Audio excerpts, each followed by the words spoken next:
Containment becomes costly when it stops being something you do and becomes something you live. You finally have a day off.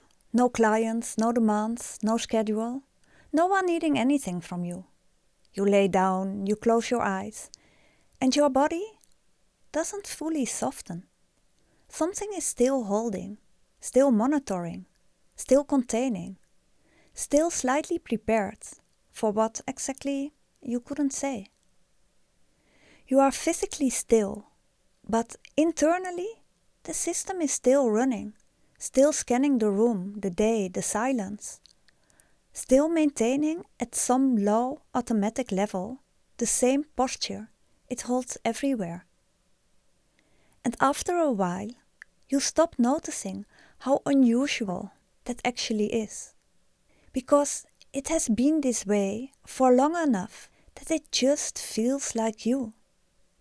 This episode is about what happens when containment stops being a response to a specific situation and becomes the permanent internal state. Not what it looks like from the outside, what it costs the body. Welcome to the Psychologist for Escort podcast. I'm Eva Valora, and if you do this work, or have done it, this is a space built specifically for you, for what you carry, for what you navigate, and for what you deserve to understand about yourself. In the last episode, we looked at how containment forms, how the nervous system, inside an environment that consistently rewards internal control, learns to hold emotional experience before it reaches expression. And how that process, repeated often enough, stops being a behavior and becomes a physiological organization. This episode is about what happens next, because containment doesn't simply run in the background without consequence. It runs on energy. And a system that is always containing is a system that is never fully recovering. One of the most misunderstood things about containment is the assumption that it only exists during stress, that it switches on when the work begins and switches off when the work ends, that a day off is a day without containment. But nervous systems don't operate that way. Once the system has reorganized around internal control as its baseline, once containment has become the default operating state rather than a situational response, it doesn't simply deactivate when the external conditions change. The work ends, the client leaves, the performance is over, and the body keeps holding. Not at the same intensity perhaps, but holding nonetheless. This is something many women in escort work first notice in moments of unexpected stillness. A quiet evening, a few days without schedule, a holiday with no demand. And instead of the relief that should accompany those moments, the body stays on. A low, persistent hum of readiness. Still alert, still waiting for something to manage. And it's confusing, because the mind may genuinely want to rest, may understand intellectually that nothing is required, maybe telling the body it's safe, you can soften, but the body doesn't fully respond, because the body doesn't take its instructions from the mind in those moments.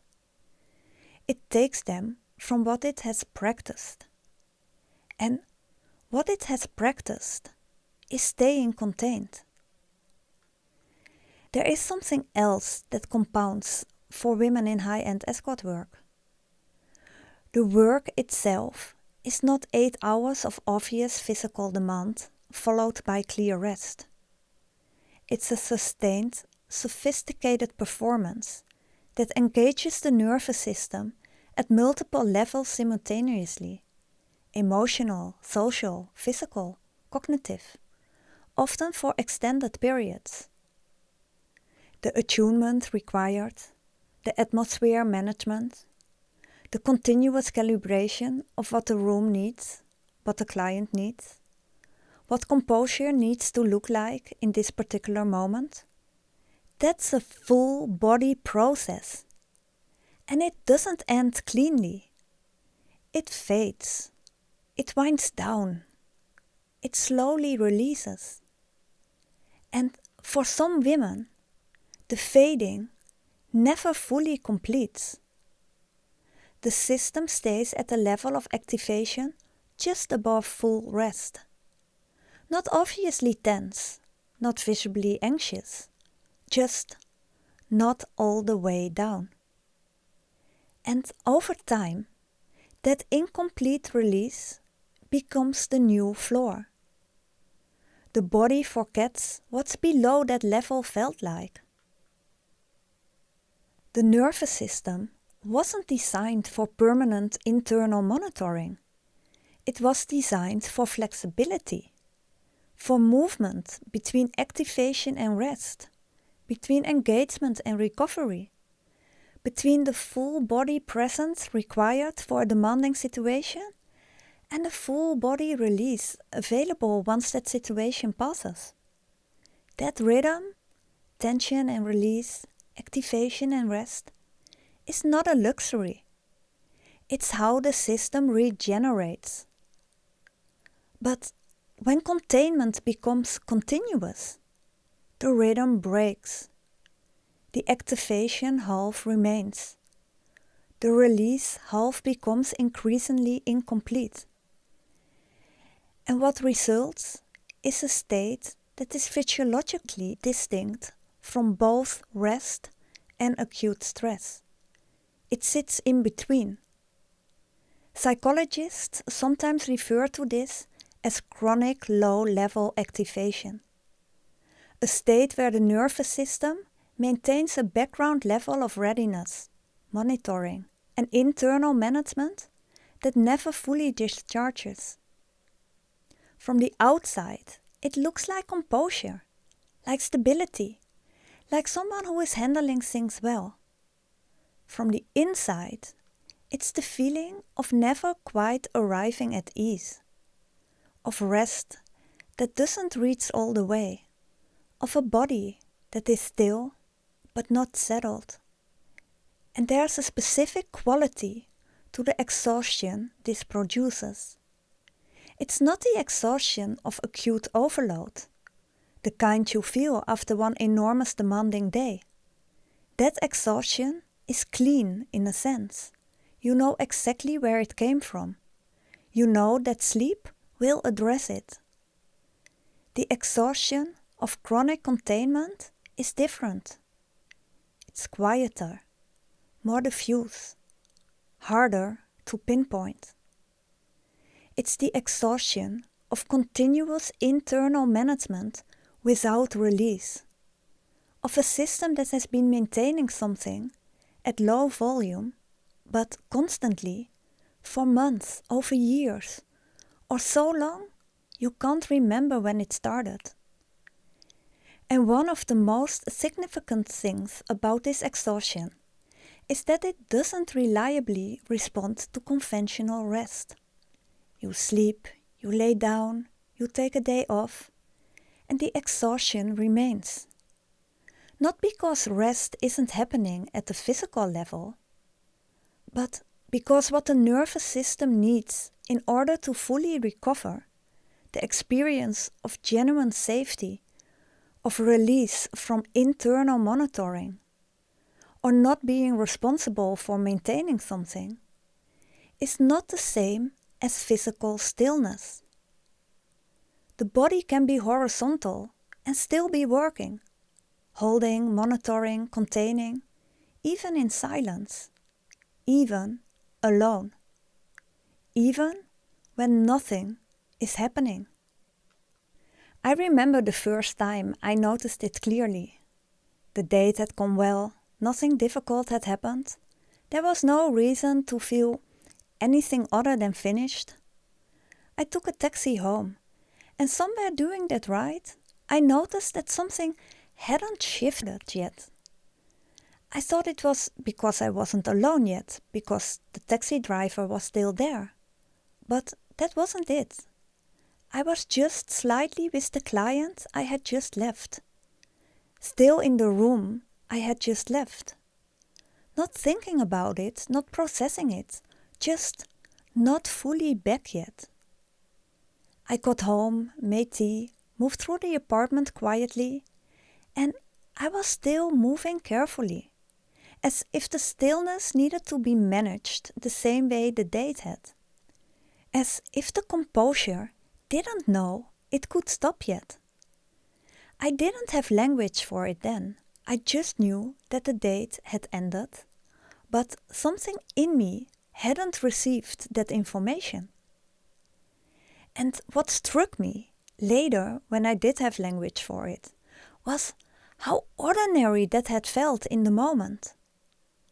Not alarming, not strange, just the way things were after a date. Which meant it had been happening long enough that I had stopped noticing it as something that arrived. It had simply become part of how I moved through the hours after work. The quiet continuation of something that had technically ended. The body still holding the shape of the room I had just left. You may recognize this in yourself, not in the moments of obvious overload, in the quieter ones. You cannot fully switch off. There's always some part of you that remains alert, that stays slightly on. Not obviously, you are not pacing, you are not anxious, you are not visibly tense, but there is a quality of vigilance underneath the stillness that doesn't lift with the day. You relax mentally before you relax physically. You can think your way to calm. You can tell yourself there's nothing to worry about and believe it. But the body takes longer or doesn't follow at all. You feel tired in a way you cannot explain. Not the sharp tiredness that comes after a specific demand. A background tiredness. A flatness. The sense that something is running underneath everything that never quite replenishes. You wake up unrestored, even after enough sleep, even after a day of doing very little. The tiredness is there in the morning, not the same as in the night before, but there. As if the body used the night for something other than rest. You don't fully exhale. And this is not metaphorical. Many women with chronic containment patterns develop a subtle, restricted breathing pattern. Short, controlled, held slightly. The body keeps the breath managed, the same way it manages everything else. The full exhale, the kind that releases something, becomes rare. You find true stillness uncomfortable. Not threatening, just slightly strange. The body searches for something to organize around. When nothing is required, there's a mild but persistent internal restlessness that has no clear objective, no obvious cause, just the system looking for its task. You're present in conversations, but something is slightly held back. You engage, you respond, you are genuinely there. But there's a layer of yourself that remains in observation mode. Watching, calibrating, not quite landing inside the experience fully. And none of this looks like distress from the outside. You look fine, you look stable, you look, if anything, impressively composed, which is part of what makes it so difficult to name. Because the signal the body is sending, I'm working harder than this looks, is invisible to everyone around you, and often invisible to you. Because you stopped noticing when the holding became constant. Because constant eventually feels normal, and normal stops feeling like a cost. The first time I understood what was actually happening in my body, I was at a massage. I had booked it as a deliberate act of rest, a proper hour of doing nothing. And the therapist said, after a few minutes, "You're holding a lot in your shoulders and jaw." And I didn't argue with that. But what surprised me was the next thing she said. She said, "It feels like you haven't let this go in a long time." And something in me recognized that immediately. Not with alarm, with a kind of quiet exhaustion. Because she was right. I had been holding for a long time. The jaw, the shoulders, the breath held just slightly shorter than it needed to be. All of it managed, all of it controlled, all of it so familiar that I had stopped noticing it was there. And I remember thinking, this is what it costs. Not the dramatic things, not the obvious things.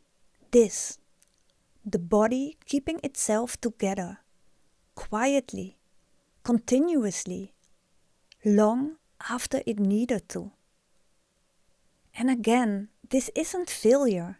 This is not evidence that something went wrong with you, or in you, or because of you. Your nervous system adapted intelligently. It learned that stability depends on internal management. It organized around that, and it maintained that organization reliably, continuously, for as long as the environment required it. That's not pathology, that's competence. The problem is not that your body learned containment. The problem is that containment, when it becomes constant, begins to cost something it was never meant to cost. Rest. True rest. The kind that actually restores the system. The kind that requires more than physical stillness. Because genuine nervous system recovery has specific conditions. It requires the experience of safety, not as a belief, but as a felt sense in the body. The physical, physiological experience of nothing needed to be managed right now. It requires reciprocity. Moments where you're not the only one tracking, the only one attuning, the only one maintaining the emotional temperature of the room. And it requires release, actual discharge of the tension that accumulates through sustained containment. Not suppression of that tension, not management of it, release. And these conditions aren't met simply by removing demand. A day without clients doesn't automatically provide them. A quiet evening alone doesn't automatically produce them. Physical rest doesn't automatically access them. Because the system is not waiting for the absence of demand. It's waiting for the presence of safety. Not physical safety, but the felt sense that nothing needs to be managed right now. And for many women in this work, whose nervous systems have learned through repetition that safety requires constant monitoring. The presence of safety has to be actively created. Not forced, not performed, built slowly through repeated experiences where the body discovers something different is possible here. Nothing collapses when I softened. Nothing went wrong when I released. It's safe to stop holding for a moment. That's what begins to change the system. Not rest as the absence of activity. Rest as the presence of safety. So, if something in this episode resonates, the body that doesn't fully soften when nothing is required, the tiredness that sleep doesn't fully address, the sense that rest is happening at the surface, but not reaching all the way, let that be information. Not alarm, not a diagnosis, not an instruction to fix something immediately. Just recognition of what continuous containment costs the body. Because the cost is real and it deserves to be named. Your nervous system has been working harder than it looks, for longer than it may feel. And understanding that clearly, honestly, without judgment, is the beginning of something. Not recovery as a destination, as a direction. In the next episode, we go one layer further into what happens when continuous containment starts affecting not just your energy and rest, but your emotional expression itself. Because when the system is organized around holding, spontaneity can start to feel less natural than control. I'm Eva Valora. This was episode 2 of season 2 of the Psychologist for Escorts podcast. What lives inside you deserves your attention. Give it a moment before you move on.